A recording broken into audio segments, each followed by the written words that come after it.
Hello everyone. First we enter bing.com. We click on the images section and click on the create link there.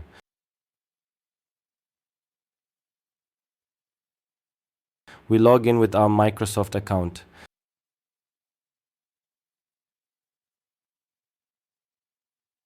Then we write information about the image we want to create.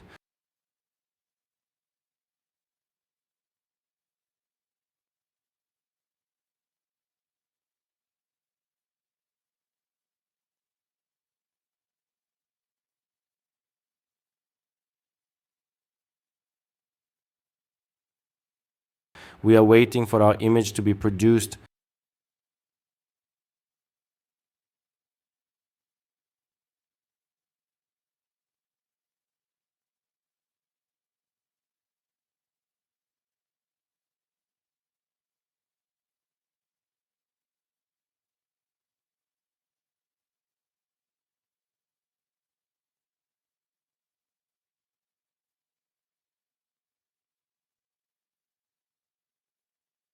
We examine the produced images.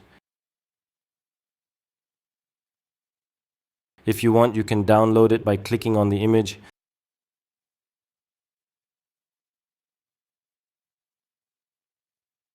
You can see all the images we created in the right section.